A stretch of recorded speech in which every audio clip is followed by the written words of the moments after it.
આ માનવ જન્મ મોકો મળ્યો છે. અને એટલે સંત પ્રીતમ સાહેબે કહ્યું છે,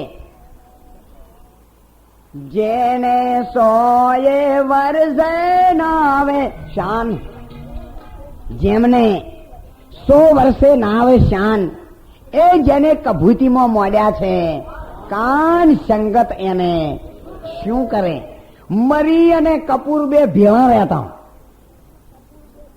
પણ કપૂરની સુવાસ મરીને અડી, પણ એની તીખાશ ના મટી. એટલે લગ્ન થાય ને ત્યારે તમે તમારા ઘરમાં બેસી રહ્યા હોય અને વરઘોડો ચડે ને એટલે પેલા બેન્ડ વાજા કે ઢોલ સંભળાય, પછી તમે બહાર આવો ને એટલે અજવાળું દેખાય, અને થોડી વાર ઉભા રહો ને પછી વર આવે. એમ સીધે સીધો પેલો વર ના આવે, વર આવે પછી અજવાળું, પછી ઢોલ ના આવે. આ બધું એ પ્રમાણે ગોઠવેલું જ હોય. પેલા ઢોલ વાળા મોરી હોય, પછી બત્તી વાળો હોય ને પછી વર હોય, અને વરને ભોય ના હોગવો પડે સૌથી.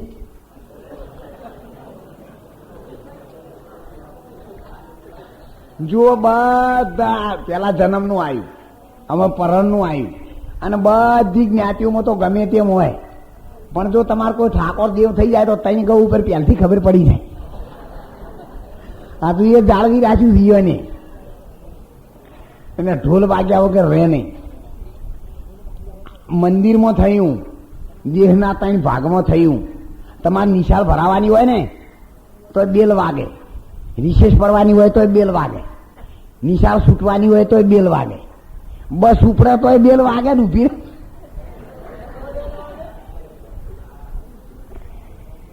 ખરું કે નહીં? તમારે કોકના ઘરમાં જવું હોય ને તો પેલા જઈને આમ સ્વીચ દબાવો. શું કરવા? પેલા બેલ વગાડીને ખબર આલો હું આવું છું.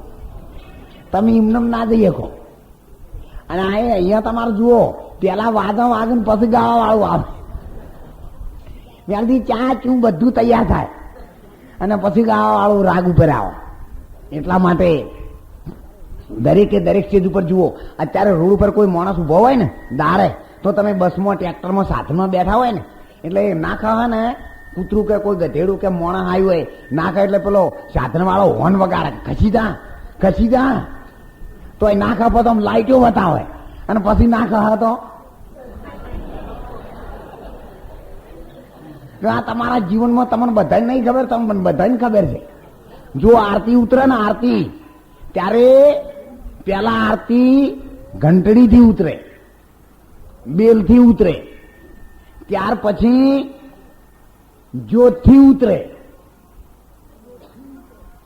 અને પછી દેવી દેવતા પ્રસન્ન થાય. તમે કહો આ દરેક સ્ટેશનમાં આ 2 સાધન